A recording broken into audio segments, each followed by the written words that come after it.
This conference will now be recorded. अद्य सोमवासरः अथवा इन्दुवासरः ज्येष्ठ शुद्ध चतुर्दशी दिनांक 13 जून 2022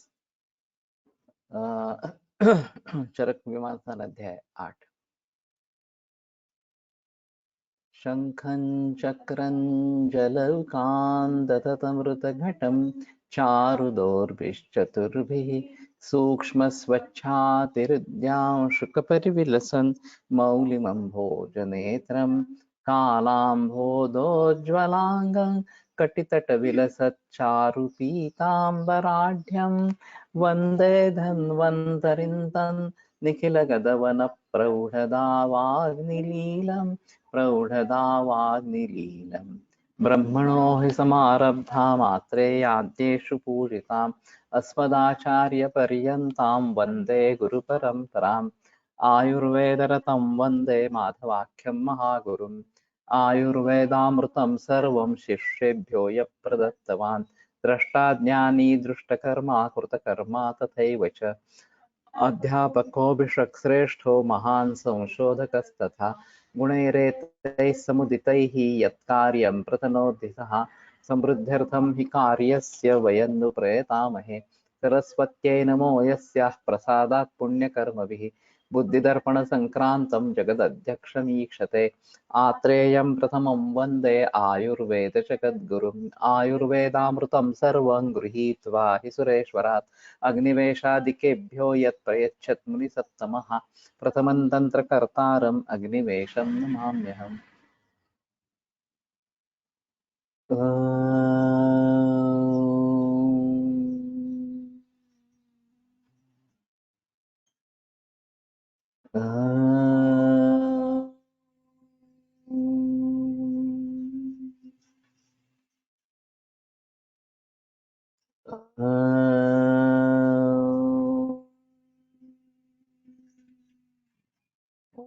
शांति शांति शांति।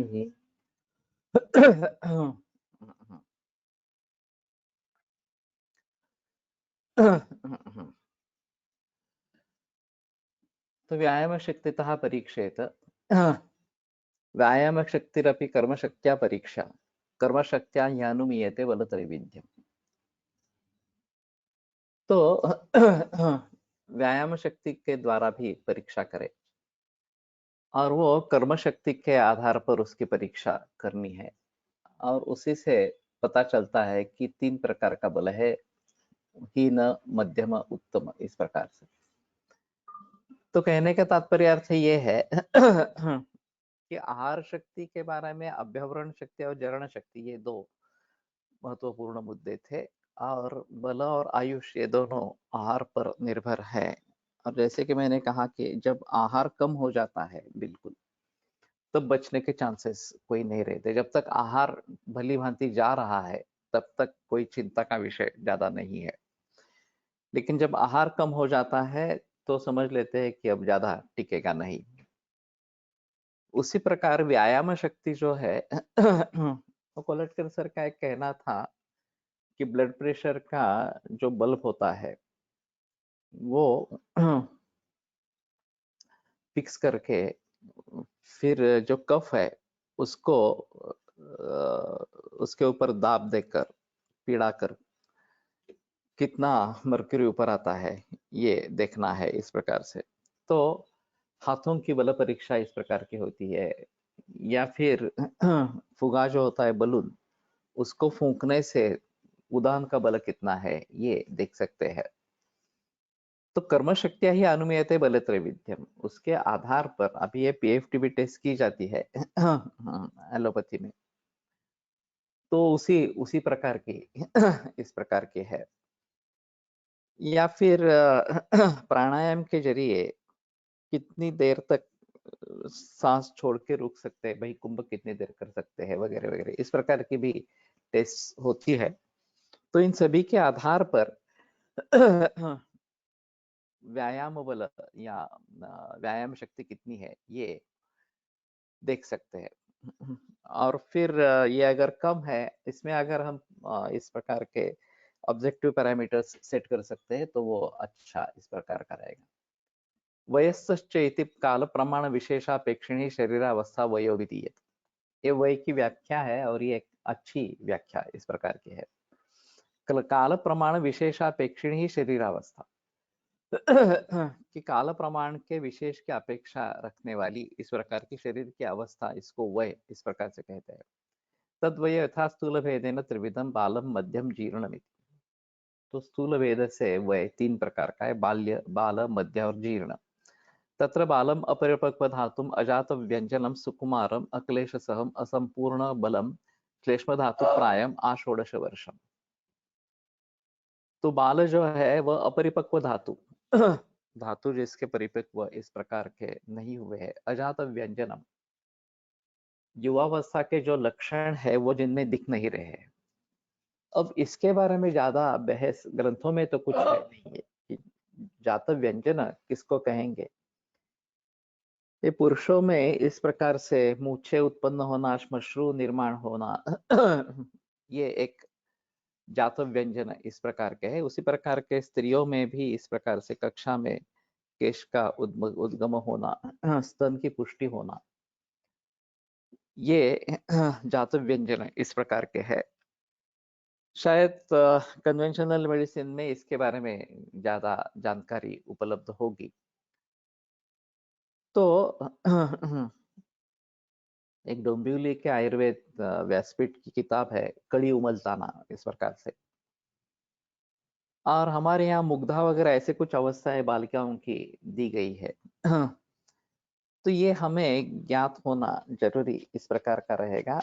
और जब इस प्रकार की मुसीबतें आती है कि ये सेकेंडरी सेक्स कैरेक्टर्स डेवलप अच्छी तरीके से नहीं होते, जितने होने चाहिए उतने नहीं होते हैं, तो उसी समय में उसका कुछ उपाय करना जरूरी इस प्रकार का रहेगा।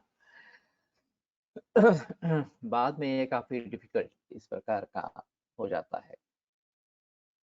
इलेक्ट्रॉनिक काट्यावर हाताने दाब देऊन किती किलोपर्यंत आणि किती वेळ करता येते, किती किलो आकड्यावर काटा ठेवू शकतो, यावरून ऑब्जेक्टिव्ह बल परीक्षण करणे सोपे जाईल। ठीक है, ये इस प्रकार से मैं समझता हूँ कि जितने भी इस प्रकार से ऑब्जेक्टिव पैरामीटर्स हम डेवलप कर सकते हैं वो एक अच्छा इस प्रकार का रहेगा, और उसके आधार पर बल मापन हम कर सकेंगे।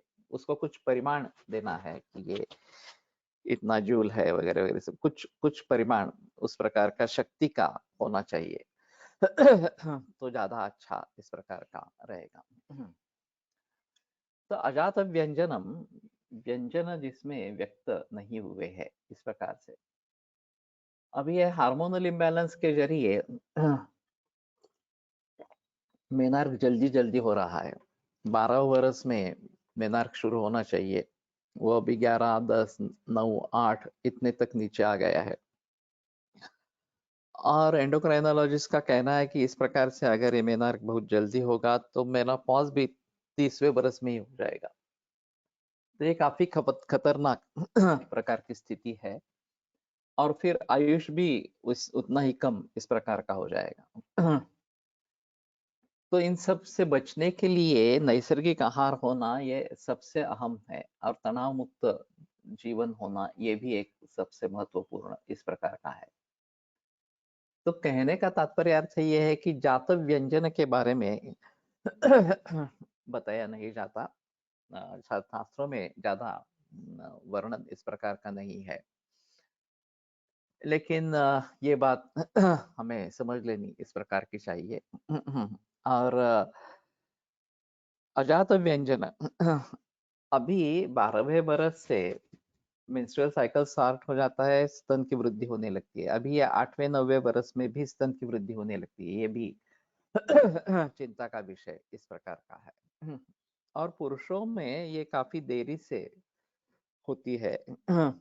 16 वर्ष के ऊपर, 16 वर्ष के बाद पुरुषों में डेवलपमेंट शुरू होती है, और 20 या 25 वर्ष तक पूरी हो जाती है इस प्रकार से।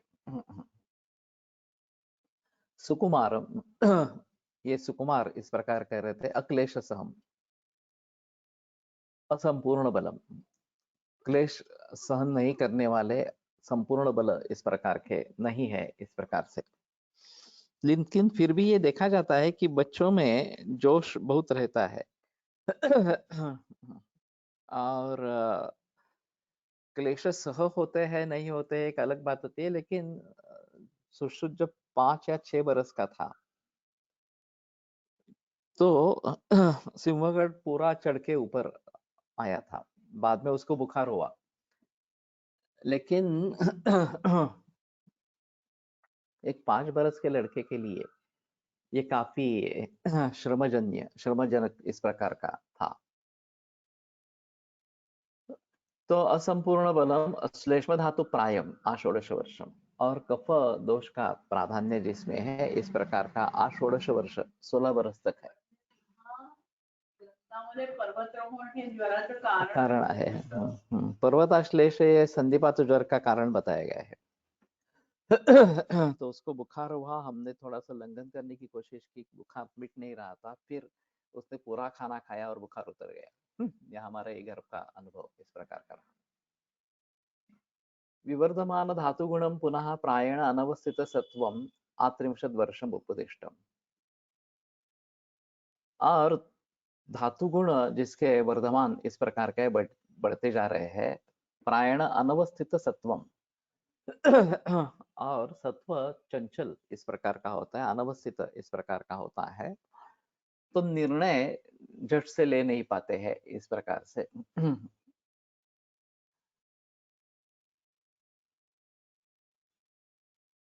आत्रिंशद वर्षम उपदिष्टम, तो 30 बरस तक ऐसी स्थिति रहती है। तो 16 बरस तक तो बच्चों को निगरानी में ही रखना है, उनके ऊपर काबू रखना है इस प्रकार से।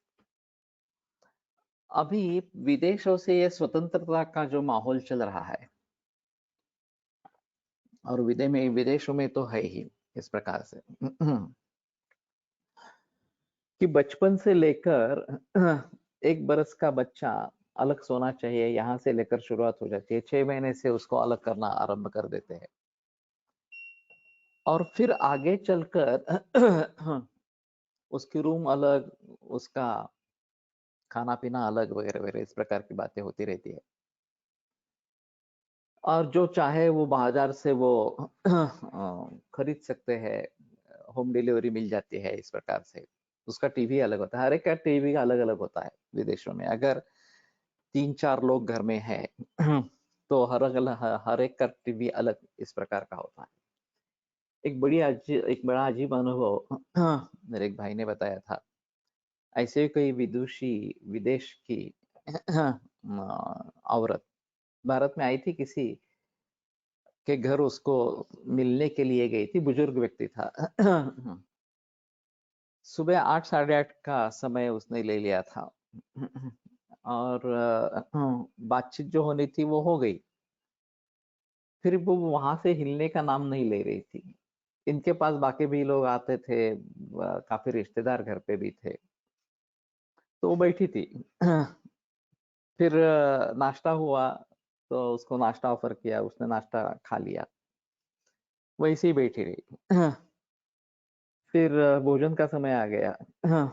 तो इन्होंने कहा आप हमारे साथ खाना खाइए, तो बोली ठीक है, तो खाना भी खा लिया। ऐसे वो 5-6 बजे तक बैठी रही। सभी आश्चर्यचकित हुए कि ये जाने का नाम क्यों नहीं ले रही है।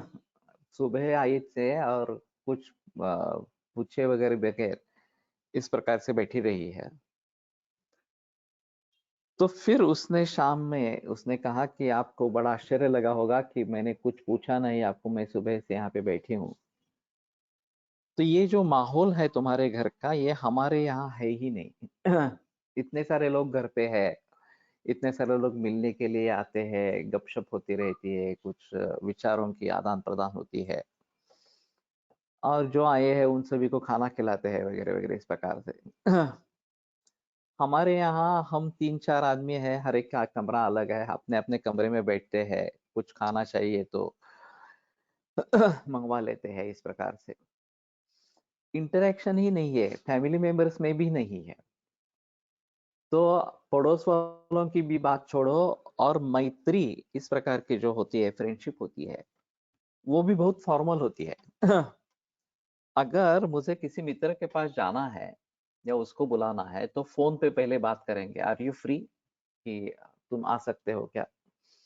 और आने पर दोनों के मन में ऐसा होता है कि नहीं, कुछ विषय के बारे में बात करनी है, कुछ खास प्रयोजन है, ऐसे ही मिलने के लिए आएंगे, ऐसे ही खाना खाने के लिए आएंगे, ऐसी बात नहीं हुई। तो ये ह्यूमन रिलेशनशिप ही नहीं है। अगर घर वालों में ही नहीं है तो बाकी लोगों के बारे में सोचना मुश्किल इस प्रकार का हो जाएगा। और जैसे ही पौगंड अवस्था प्राप्त होते हैं, 13-14 बरस में ही घर से बाहर निकलते हैं, अर्निंग शुरू करते हैं खुद का, और ये फिर डेटिंग वगैरह सभी प्रॉब्लम्स शुरू हो जाते हैं। तो इसी में वो बहकावे में आ जाते हैं, पार्टनरशिप टिकते नहीं है, ब्रेकिंग अप काफी कॉमन इस प्रकार का है। और फिर 40 बरस तक ये सिलसिला चलता रहता है। 40 बरस के बाद पार्टनर्स नहीं मिलते, क्योंकि युवावस्था कम हो जाती है इस प्रकार से। और फिर कैट थेरेपी, डॉग थेरेपी चलती है, कि बिल्लियों को पालना, कुत्तों को पालना, उन्हीं से प्यार करना वगैरह वगैरह, उन्हीं को लेकर सोना, ये सभी बातें होती रहती। तो ये काफी गंभीर मामला है। अमेरिका में हाल ही में जो हादसा हुआ कि किसी बच्चे ने शूट किया बहुत सारे लोगों को, बहुत सारे छात्रों की मौत हो गई वगैरह वगैरह। और ये आज का सिलसिला नहीं है, बहुत बरसों से ये सिलसिला चला आ रहा है। बीच बीच में इस प्रकार की बातें उभरती आती है। अब ये सोच रहे हैं कि बंदूक का परवाना जो है वो उसके बारे में काफी निर्बंध लगाएंगे, और किसी को भी बंदूक मिले ऐसी स्थिति न हो, खास करके इस प्रकार की पौगंडावस्था, योगावस्था में। लेकिन ये सिर्फ उसका कारण है ही नहीं। बंदूक का परवाना मिलना, बंदूक होना, और फिर गुस्सा आने पर किसी पर भी बंदूक चलाना, ये अलग बात है। प्रेम, विश्वास, यही बातें नहीं है। और जब तक अमेरिका या विदेश ये नहीं सीखेंगे कि ये मूल कारण है इसका, कि प्रेम नहीं है, विश्वास नहीं है, और इसलिए ये इस प्रकार से, और जो देखते हैं वो वीडियो, टीवी में वायलेंस ही देखते हैं, सेक्स ही देखते हैं इस प्रकार से। तो नतीजा क्या होगा? यही इसी प्रकार का नतीजा होगा।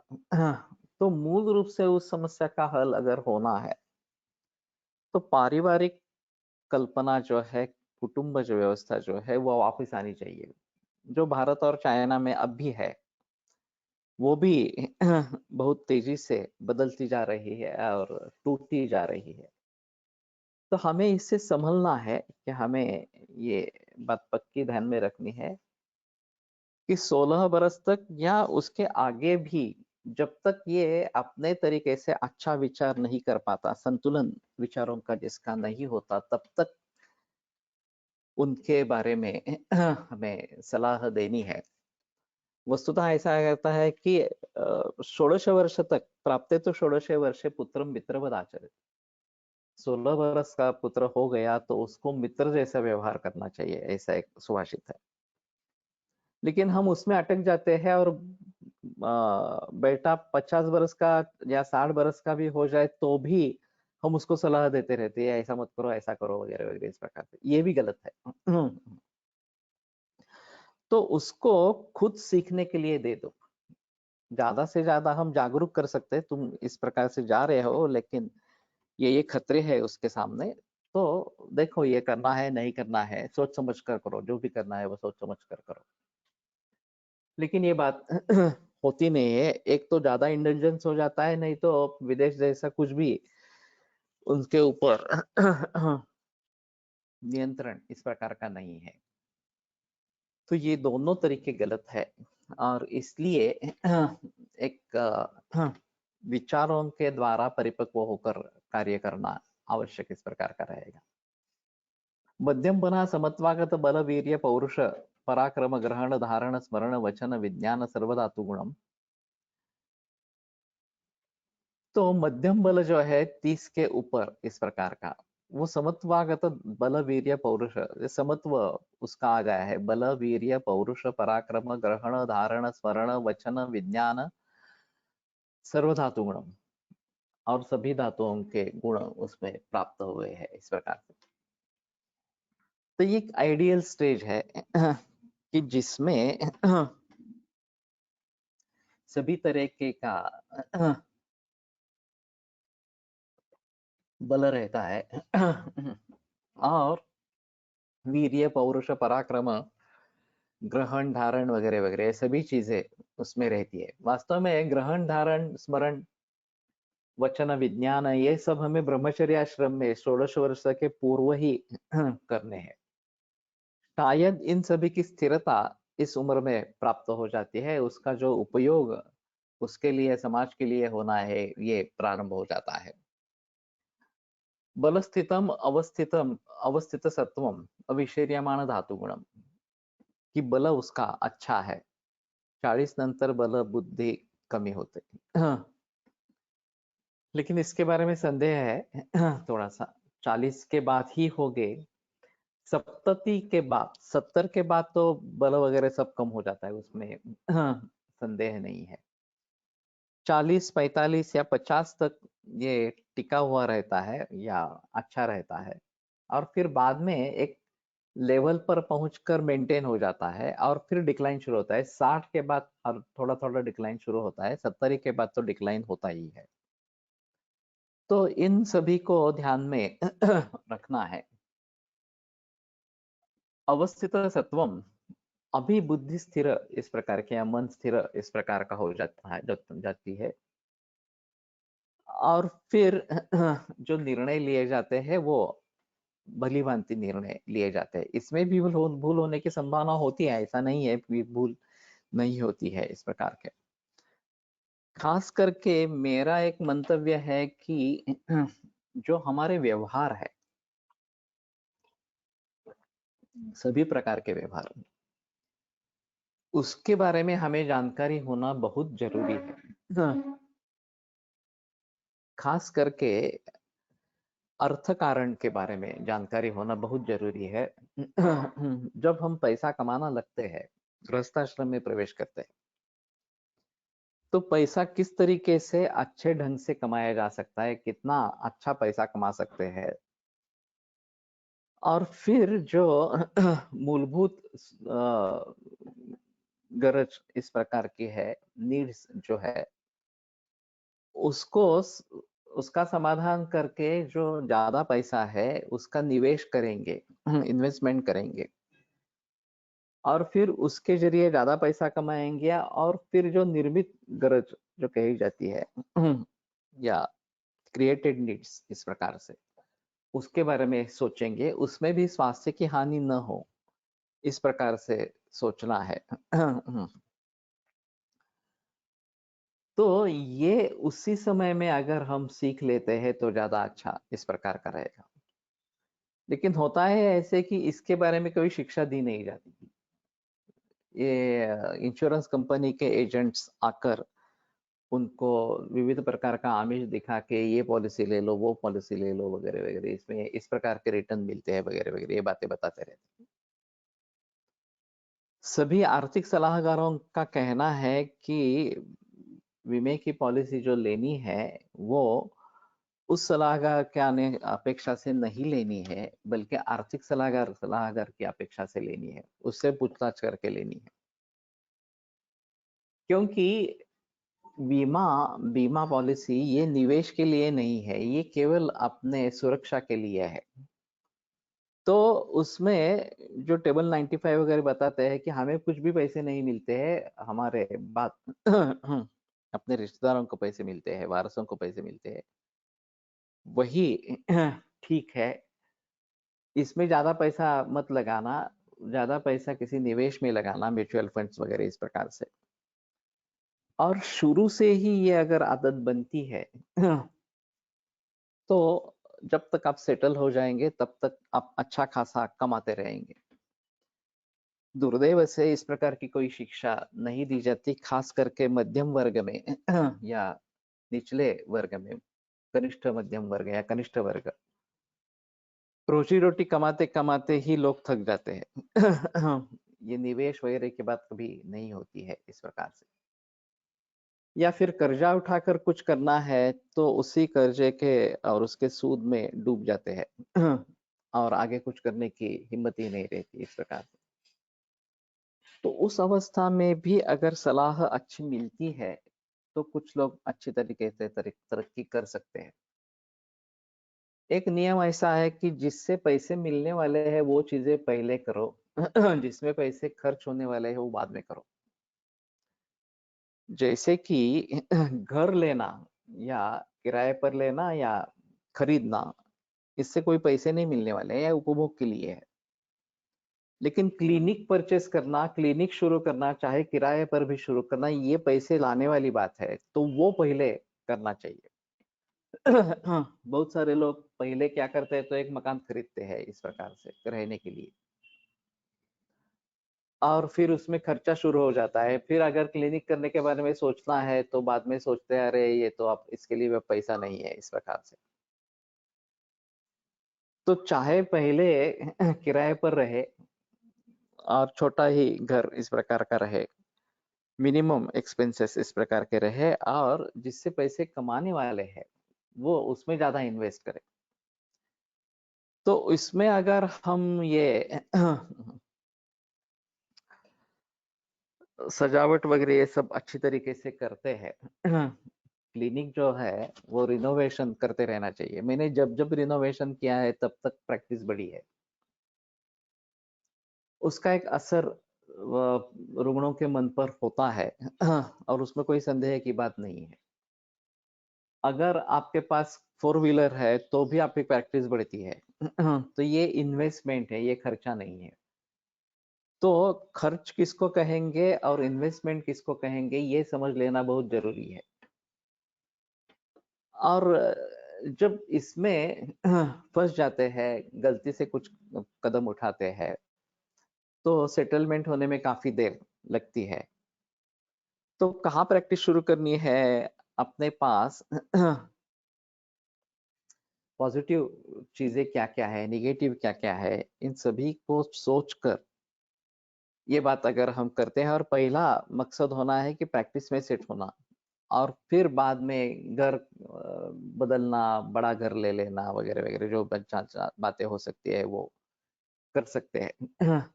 लेकिन जिससे पैसे मिलने वाले हैं वो चीज पहले करनी है। इसमें से अगर पैसे बच जाते हैं तो इन्वेस्टमेंट में पहले घुसो। और मुझे कुछ इस प्रकार के उदाहरण मालूम है। पोर्टफोलियो मैनेजमेंट ये एक बात होती है। कम से कम 10 लाख से आरंभ होता है और 25 लाख अभी लोग मांगते हैं पोर्टफोलियो मैनेजमेंट के लिए। तो उतने पैसे तुम्हारे पास होने चाहिए। तभी पोर्टफोलियो मैनेजमेंट होती है। फिर वो अपने अपने तरीके से निवेश करते हैं। रिटर्न्स 11 12 13% से लेकर कुछ भी मिल सकते हैं, 18% 30% भी मिल सकते हैं।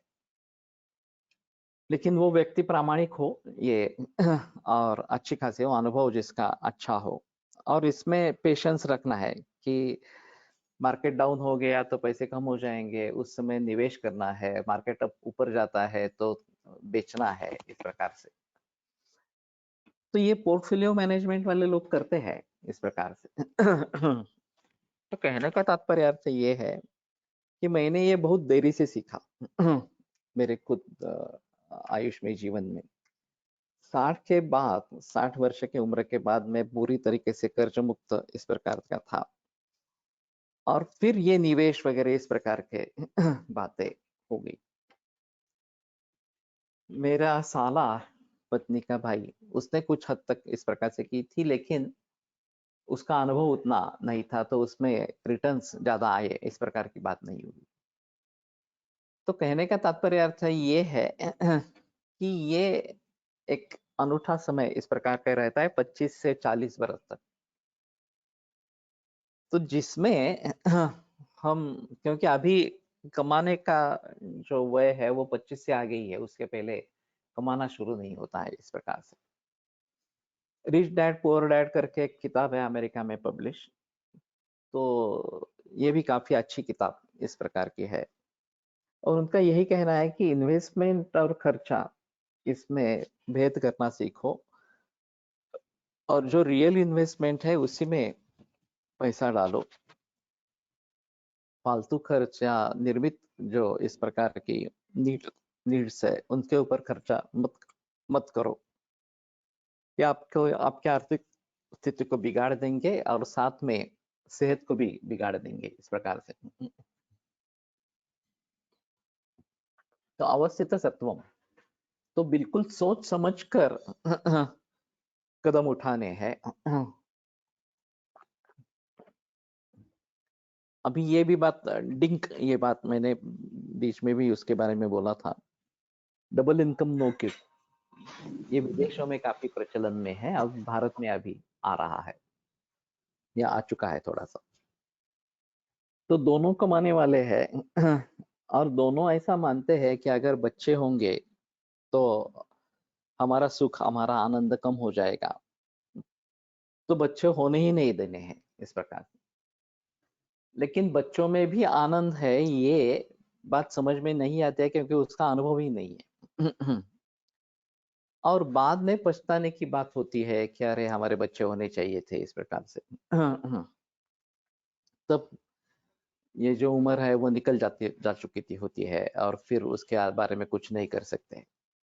तो ये मूर्खता है, डबल इनकम नो किड्स, ये मूर्खता है। और खास करके जिनमें आर्थिक सामर्थ्य है ये कपल्स इसके बारे में सोचते हैं, जिनमें आर्थिक क्षमता बिल्कुल नहीं है इस प्रकार के लोग इसके बारे में कुछ भी नहीं सोचते। और उनको बच्चे होते ही रहते हैं इस प्रकार से। तो ये भी गलत है। तो कहने का मतलब ये है कि इसके बारे में जागरूक होना बहुत जरूरी इस प्रकार का रहेगा। हमने कोकण में इस प्रकार के कपल रखे थे, कातकरी समाज इस प्रकार से। उम्र दोनों की, पति की 20, 22, 25 ज्यादा से ज्यादा, और औरत की 16, 17 ज्यादा से ज्यादा, और 2-2, 3-3 बच्चे, 4 बच्चे इस प्रकार की स्थिति, और कोई पाबंदी नहीं बच्चे, और कुछ पढ़ाना सिखाना नहीं, ये सिर्फ खेती का काम करते रहना पीढ़ियों से इसी प्रकार से। तो ये अजीब माहौल है। वो कभी उस अवस्था से बाहर आना ही नहीं चाहते हैं इस प्रकार से। तो इनकी संख्या बढ़ती रहेगी तो भी मुसीबत इस प्रकार की है। और दूसरी जगह थोड़ा भी सीख लेते हैं, मॉल्स में लग जाते हैं, तो फिर काम करने की आदत ही नहीं रहती, शारीरिक कष्ट उठाने की आदत ही नहीं रहती। और चाहे वो आमदनी कम हो लेकिन खेत में काम नहीं करना चाहते। ये बहुत से मजदूर शहर में आ रहे हैं क्योंकि वहाँ सुविधाएं हैं, और बहुत कम तनख्वाह मिलती है, कैसे भी तो गुजारा करना पड़ता है, फिर भी देहात में काम नहीं करना चाहते क्योंकि उसमें श्रम है इस प्रकार से। तो ये बड़ा बड़ा अजीब माहौल है, अभी इसके बारे में काफी बहस चल रही है। और मजदूर अपने अपने गांवों में ही रहे और वहीं पे उन्हें रोजगार उपलब्ध हो जाए, तो ये शहर जो बढ़ते ही जा रहे हैं, ये कम होगा। और वो भी अच्छे तरीके से जी पाएंगे। तो इन सभी के बारे में कैसे करना है, क्या करना है, करियर कैसे करनी है, इन सभी के बारे में जानकारी होना बहुत जरूरी इस प्रकार का होगा। तो अवस्थित सत्वम, ये अवस्था उस प्रकार की हो जाती है। अविशीर्यमाण धातु गुणम, धातु गुण कम नहीं होते हैं। तो टिके हुए इस प्रकार के रहते हैं। तो ये भी एक अच्छा इस प्रकार का है। और पित्त धातु प्रायम अषष्टि वर्षम उपदिष्ट, और पित्त धातु प्राय ऐसा 60 वर्ष तक है।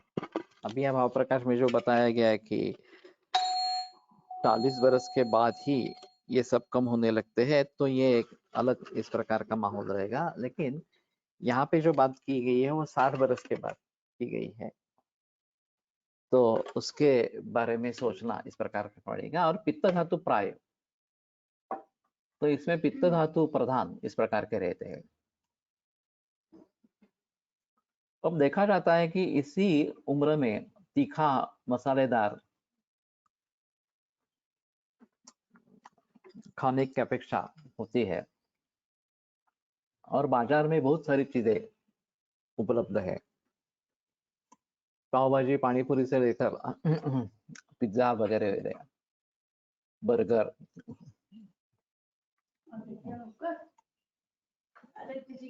ये सभी तली हुई स्पाइसी चीजें मिल जाती है। पाचन शक्ति भी अच्छी रहती है तो उससे तकलीफ तुरंत नहीं होती। लेकिन ये अच्छा नहीं है खास करके इस उम्र में तो, जब पित्त का प्राधान्य है तो इस प्रकार की चीजें खाना ठीक नहीं है। तो जो नॉर्मल डाइट है, रोटी दाल सब्जी चावल वगैरह, वही खाना है, घर का ही खाना खाना है। और अभी के हिसाब से तो नैसर्गिक या सेंद्रीय ही खाना खाना है। ये बातें जरूर होनी चाहिए। एक आध 2 महीने में कुछ अपत्य सेवन करेंगे, बाहर का खाना खाएंगे, स्पाइसी खाएंगे तो ठीक है, लेकिन उतनी फ्रीक्वेंसी उसकी ज्यादा नहीं होनी है, ये बात ध्यान में रखनी है। अतः परम हियमान धात्वेन्द्रिय बलम वीर्य पौरुष पराक्रम ग्रहण धारण स्मरण वचन विज्ञान दृश्यमान धातु गुणम वायु धातु प्रायम क्रमेण जीर्यम उच्यते आवर्ष शतम। तो इसके बाद में ये सब बल वीर्य प्रमाण वगैरह जो बातें हैं, ग्रहण धारण स्मरण वगैरह वगैरह, ये सब कम होते जाते हैं। दृश्यमान धातु गुणम, धातु गुण भी अच्छे इस प्रकार के नहीं रहते हैं। क्रमेण जीर्ण मुच्यते आवर्ष शतम, क्रम से 100 वर्ष तक जीर्ण इस प्रकार का कहा जाता है। अब ये जो बात कही जाती है कि 100 वर्ष तक हमें जीना है, जीवेम शरदशतम पश्येम शरदशतम, ये जो बात बताई गई है, तो अभी कन्वेंशनल मेडिसिन का कहना है कि भारत का सरासरी वय जो है ये बहुत कम था। अब आधुनिक विज्ञान की या आधुनिक वैद्य की सहायता से वो काफी बढ़ गया और अभी ये 60-70 बरस का आयु लोगों का होता है, तो भी उसमें धन्यता मानते हैं कि ये। लेकिन ये जो निरीक्षण किया गया है वो बाल मृत्यु को लेकर निरीक्षण किया गया है। और बाल मृत्यु की संख्या काफी बड़ी थी और फिर एवरेज एज जो है मृत्यु का वो ऐसे 40-50 इस तक, यहाँ तक नीचे आ गया था। बाल मृत्यु के दर में सुधार हो गया और इसलिए ये जो सरासरी आयुर्मान है बढ़ गया इस प्रकार से। लेकिन क्वालिटी ऑफ लाइफ रही है नहीं रही है, ये एक अलग मुद्दा है। अगर नी रिप्लेसमेंट सर्जरी 35वें वर्ष में भी होती है तो ये निश्चित रूप से क्वालिटी ऑफ लाइफ पूरी बिगड़ गई इस प्रकार की। रसायन घेऊन ही कमी होते का होता है। रसायन लेते हैं तो आयुष बढ़ता है, अच्छा रहता है, क्वालिटी ऑफ लाइफ बढ़ती है। पूर्व में वयसी मध्यवा, इस प्रकार का सुश्रुत ने निर्देश किया है। एक पूर्व वय में 25वें वर्ष में रसायन सेवन करो या मध्यवा तो 50वें वर्ष में रसायन का सेवन करो तो आपको ज्यादा आयुष इस प्रकार का मिलेगा। और वैसे कुटी प्रावेशिक रसायन काफी मुश्किल इस प्रकार का है। तो कम से कम वातातपिक रसायन तो लेना है, शुरू से ही लेना है। तो क्षीर घृत अभ्यास और रसायनानाम ये अग्रय है, तो क्षीर और घृत का निरंतर सेवन करते रहना ये एक अहम मुद्दा इस प्रकार का है। अभ्यंग निरंतर करते रहना, ये भी जरा को रोकने वाला, इस प्रकार का वार्धक्य को रोकने वाला है। ये भी एक बात हो सकती है। खाना पीना जो है वो अग्नि के अनुसार ही लेना है, अच्छा ही खाना लेना है, नैसर्गिक सेंद्रिय, इस प्रकार से। और आचार रसायन अगर इसमें साथ में हो, सत्यवादिनम अक्रोधम निवृत्तम मध्यम मैथुनात् वगैरह वगैरह, इस प्रकार से, तो भी आप रसायन ले रहे हैं। तो इन सभी का प्रयोग करते रहना जरूरी इस प्रकार का रहेगा, तो आपको वर्षशत इस प्रकार का आयुष मिल जाएगा। फिर भी दैवे पौरुष कार्य च स्थित यस्य बलाबलम, ये दैव और पौरुष दोनों अच्छे होने चाहिए, तभी इतना लाइफ इस प्रकार का मिलेगा। लेकिन वर्षशत ये हमारे हिसाब में आयुष होना है, जीवन होना है, उतना 100 बरस का जीवन होना है। और हमारे यहाँ कई बुजुर्ग वैद्य होके गए हैं जिनकी आयु 90 से ऊपर थी। भाग्यवडेकर शास्त्री, दत्तात्रय शास्त्री जवळकर, मणिमाधव शास्त्री जोशी, हमारे फणसरकर, ये 85 तक थे प्रकार से। और बाकी भी जो पुराने इस प्रकार के बुजुर्ग वैद्य हुए हैं, ये सब ये कर रहे थे कि खाना पीना जो है वो उस समय में इतना परिवर्तन खाने पीने भी नहीं था। अनाज भी अच्छा था, और ये नियमित रूप से व्यायाम वगैरह करते थे, नियमित रूप से रसायन का सेवन करते थे, चाहे च्यवनप्राश हो, चाहे शतावरी कल्प हो, चाहे दूध और घी ऐसा ही हो, वगैरह वगैरह। और इन सभी में अभ्यंग कॉमन था, बिल्कुल हर रोज अभ्यंग करते थे। और ये एक अहम मुद्दा इस प्रकार का था। वर्षशतम खलु आयुष प्रमाणम अस्मिन् काले सन्ति च पुनः अधिक वर्षशतजीविनः अपि मनुष्याः तेषां विकृतिवर्जैः प्रकृत्यादि बलविशेषैः आयुषो लक्षणतश्च प्रमाणम् उपलभ्य वयस्तित्वं विभजेत्। तो सन्ति च पुनः अधिक ऊनवर्षशतजीविनोऽपि मनुष्याः, ज्यादा या कम जीने वाले इस प्रकार के लोग होते हैं। तेषां विकृति वर्जैः प्रकृत्यादि बल विशेषैः, तो विकृति को छोड़कर बाकी जो प्रकृत्यादि बल विशेष है, उनके जरिए आयुषा लक्षणतश्च प्रमाणम उपलब्ध, और लक्षणों के द्वारा आयुष का प्रमाण प्राप्त करके वयस्त्रित्वम विभजित। तो अगर 100 बरस का आयुष है, तो ये अभी जो बताया 16 वर्षात बाला 63 पर्यंतम उसकी वृद्धि होते रहना, फिर 30 से 60 बरस तक मेंटेन इस प्रकार का है। 60 के ऊपर डिक्लाइन है, और 70 के बाद तो निश्चित रूप से डिक्लाइन है, जीर्णत्व इस प्रकार का हो जाता है। अगर हमारा आयुष 80 बरस का है, 60 बरस का है, तो उसके अनुसार ये भी सभी जो उसकी अवस्थाएं है या फिर उसके जो भेद है, वे भी बदलते रहेंगे। तो 25 बरस तक समत्वागत वीर्य होने के बावजूद ये थोड़ा उसके पहले ही ये स्थिति आ जाएगी, ये जीर्णावस्था जो है वे भी जल्दी आ जाएगी इस प्रकार से। तो उसके अनुसार ये स्थित्यंतर इस प्रकार का होना है। अब एक इंस्ट्रूमेंट्स है इस प्रकार के, दिखने में वजन काटा जैसा दिखता है, लेकिन उसमें 2 आर्म्स होते हैं, उसको ऊपर उठाना है इस प्रकार से। और फिर एक बीच में मीटर रीडिंग है, तो वो रीडिंग देता है।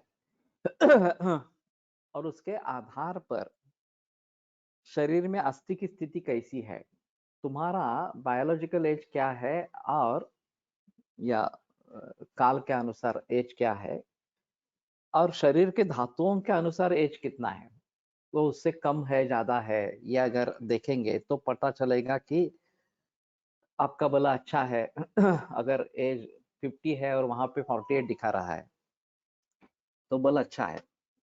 अगर आप 50 ईयर्स के हैं और वहां पे एज 55 दिखा रहा है, तो बस समझ लेना है कि स्थिति अच्छी नहीं है, लैकिंग है इस प्रकार से। तो ये ऑब्जेक्टिव पैरामीटर्स इस प्रकार के हो सकते हैं, उनको हम प्रयोग में ला सकते हैं। प्रत्यक्षात आजोबा पणजोबाचे वय अधिक होते ते पिढीगणिक कमी होताना दिसते. परंतु विचित्र स्टॅटिस्टिकनुसार भारतीयांचे आयुष्मान वाढले आहे असे भासवले जाते आणि त्याचे श्रेय ॲलोपॅथीचे आहे असे म्हटले जाते. परंतु स्वास्थ्य स्टार सर्व आयु दोन्हीही आधुनिक जीवनशैलीमुळे घटत घटले आहे. हे आपण पुढे आणले पाहिजे. इसमें ऐसा है कि स्टैटिस्टिक्स अगर हम इस प्रकार का स्टैटिस्टिक लड़ाएंगे कि बच्चों में सिर्फ पहले आयुष कितना था अब कितना हो गया मिडिल एज में पहले आयुष का सरासरी मान कितना था अब कितना हो गया, बूढ़ों में कितना था और अब कितना हो गया, तो शायद ये बात बनेगी। बच्चे से बूढ़ों तक अगर एक ही हम इस प्रकार का मापदंड रखेंगे कि इतने इतनी मौत हुई है, इतनी मौत हुई है, ये सब देखेंगे इस प्रकार से, तो जो अभी स्टैटिस्टिक्स लड़ा रहे हैं वही चलेगा। तो बच्चों में पहले कितनी मौतें होती थी और अब कितनी मौतें होती है, ये अगर सामने आएगा तो शायद उसका कंट्रीब्यूशन एलोपैथी को जाएगा। लेकिन इसमें भी ऐसा है कि यहाँ एलोपैथी का क्या रोल है? वास्तव में बच्चों का निर्माण प्राचीन काल से होता आ रहा है, उसमें जो परिवर्तन आ गया अच्छी खासी बातें निकल गई वहां से और कुछ गलत तरीके इसमें आ गए। ताराचंद अस्पताल में एक बोर्ड है प्रसूति वार्ड में कि गर्भिणी सूतिका और सूतिका को खास करके चाह खारी इस प्रकार का खाना नहीं देना है। तो ये बीच में कहाँ आ गया चाह खारी? और वहां पे जो एक निम्न स्तर है, आर्थिक दृष्टिया निम्न स्तर है और आसानी से उपलब्ध है चाह और खारी इस प्रकार से ये सूतिकाओं के देते रहते हैं, तो ये गलत है। तो इस गलती का एलोपैथी से क्या संबंध है? तो काहीच नाही, मी आमच्या वॉर्डला ऐकलेलं, आता आपल्याला ते खटकतं. सीझर झालेला असला की त्यामुळे आता अन्न द्यायला सुरुवात झाली ना, ब्रेडचा कडेचा भाग काढा, यातला मऊ भाग द्या, हे सीझर वाला पहिला मी ऐकलेले म्हणजे आमच्या इथे सिनियर लोकांकडनं.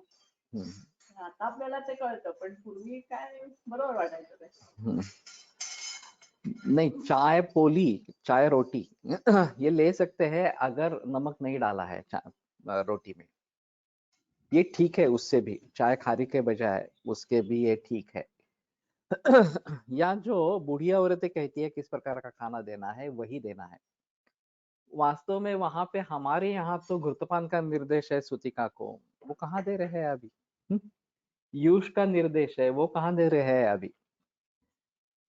तो और फ्लड लाइट्स में सिजेरियन सेक्शन में बच्चों का जन्म होता है, तो ये उसके चक्षुरिंद्रिय पर आघात करने वाला इस प्रकार का है।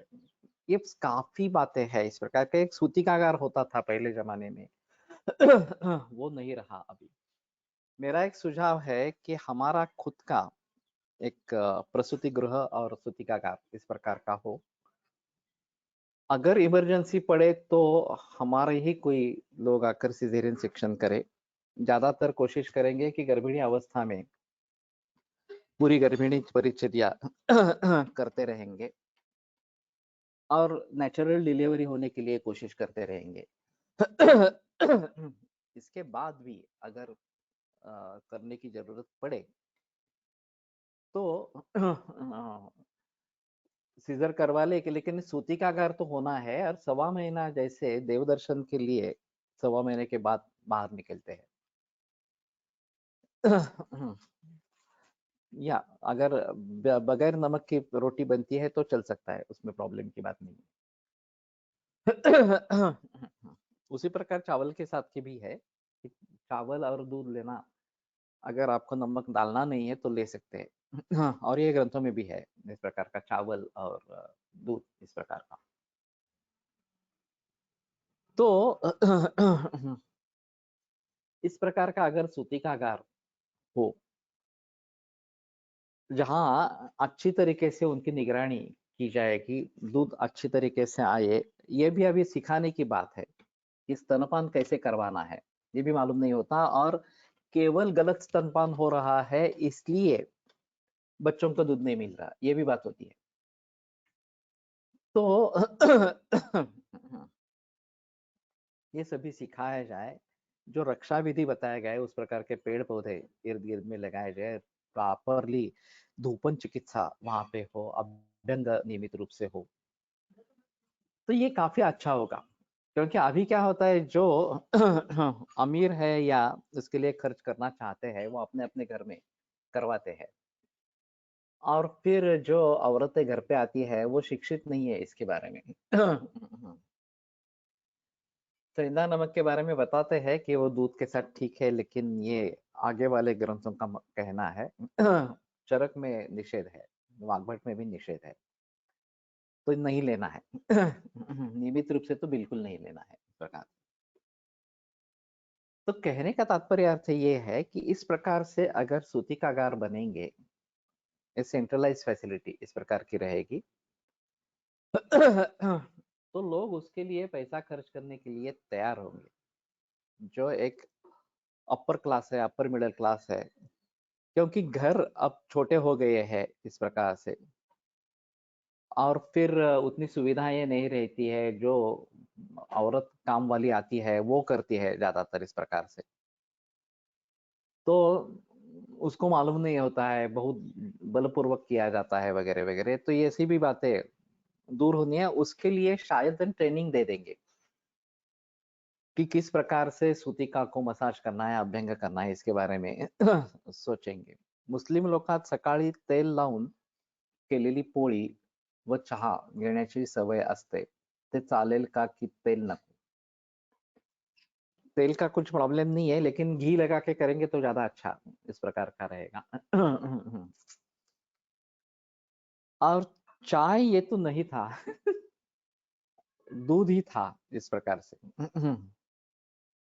चाय ये पिछले 150 या 200 बरस में ब्रिटिशों ने लाया है इस प्रकार से, तो पहले तो दूध की ही आदत थी। और उस दृष्टि से देखा जाए तो ज्यादा अच्छा इस प्रकार का रहेगा।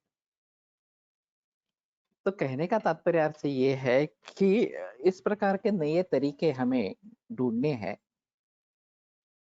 और फिर उसके मुताबिक अगर प्रचार प्रसार बढ़े तो ये वैक्सीनेशन को अगर हम बिठा सकेंगे, इतने बड़े पैमाने पर ये अगर होता है इसका प्रचार प्रसार, और नेचुरल इम्यूनिटी बढ़े, सुवर्ण सिद्ध क्षीर वगैरह ऐसा कुछ सूतिका को दे दे, और ये सुवर्ण प्राशन बच्चों को करवाए, या फिर जो घुटी है जन्म घुटी वो दे दे इस प्रकार से, और वैक्सीनेशन की जरूरत नहीं पड़े, ऐसा अगर हम समाज में प्रस्तावित कर सकेंगे तो ज्यादा अच्छा इस प्रकार का होगा। तो ये बच्चों की मौत होना वगैरह जो ये बातें भी कम हो जाएगी। बिस्किट्स भी विरुद्ध ही होते हैं चाय या दूध के साथ, because every biscuit has iodise salt, even मारी बिस्किट्स टू हैव इट, ये सही है। तो उसमें थोड़ी मात्रा में नमक रहता है, लेकिन रहता है। खारी बिस्किट जो है या खारी जो कहते हैं उसमें तो बहुत ज्यादा मात्रा में होता है, और उसमें खारी में वनस्पति घी भी काफी मात्रा में होता है, तो ये तो बिल्कुल गलत इस प्रकार का है। तो शुरू से ही अगर इसमें हम कुछ परिवर्तन ला सकेंगे, गर्भिणी अवस्था से ही परिवर्तन ला सकेंगे, तो ये बच्चों के बारे में जो मौतें हो रही है वगैरह वगैरह इस प्रकार से, उसको हम हमारी तरीके से रोक सकेंगे। अब ये आयरन के बारे में बात की जाती है, आयरन टैबलेट दिए जाते हैं, B12 दिया जाता है गर्भिणी अवस्था में, तो हमारे यहाँ रागी है, हमारे यहाँ लोहे के बर्तन का प्रयोग हो सकता है, हमारे यहाँ खजूर वगैरह इस प्रकार की बातें हो सकती है। तो गर्भिणी परिचर्या को लेकर या उससे पूर्व भी पंचकर्म करवा के कंसेप्शन करवाएंगे तो ज्यादा बेहतर होगा। और मैं मानता हूँ कि जो आयुर्वेदिक कपल्स है उनमें तो ये पहले शुरू हो जाए, बाकी समाज के बारे में बाद में सोचेंगे। लेकिन जो आयुर्वेद के प्रैक्टिशनर्स है उनमें तो ये बात शुरू होनी चाहिए कि पहले पंचकर्म करवा के ही कंसेप्शन इस प्रकार से करवाना है, गर्भिणी परिचर्या का पूरा पालन करवाना है, सूतिका परिचर्या का पूरा पालन करवाना है। और ज्यादा से ज्यादा उसके बारे में भी चुनौती दे सकते हैं न्यायालय में, जो मैंडेटरी वैक्सीन से उतनी ही ज्यादा से ज्यादा दे, वो भी नहीं दे तो भी अच्छा है इस प्रकार के। लेकिन ये पूरा जो संस्कार है गर्भ संस्कार वगैरह के बारे में या जात माता परिचर्या वगैरह जो बारे में बात की है, वो भली भांति निभाएंगे। सुवर्ण प्राशन कराएंगे, माँ का ही दूध इस प्रकार का रहेगा और बाद में देसी गाय का दूध रहेगा वगैरह वगैरह, और नैसर्गिक खाना होगा, तो बच्चों की इम्यूनिटी फिर से बढ़ जाएगी, जो आगे वाली पीढ़ी है वो अच्छी बन जाएगी इस प्रकार से। तो मूल रूप से इसमें सुधार लाना बहुत जरूरी इस प्रकार का होगा। ठीक है, रुकते हैं, कल आगे बढ़ेंगे।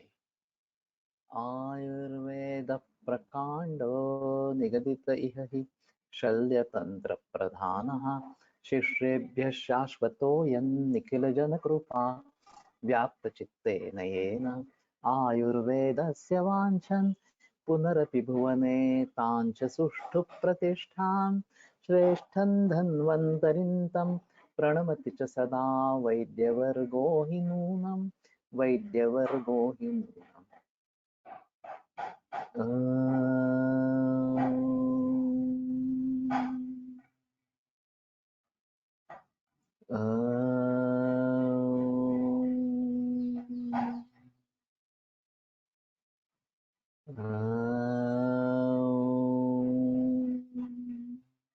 ओम शांति शांति शांति। हॉस्पिटल में जन्मते ही टीके लगा देते हैं, ये तो सही है क्योंकि वो पूरा उनके हाथ में है, लेकिन हमारा ही खुद का सूतिकागार हो तो ही बात बन सकती है, नहीं तो ये काफी मुश्किल इस प्रकार का है।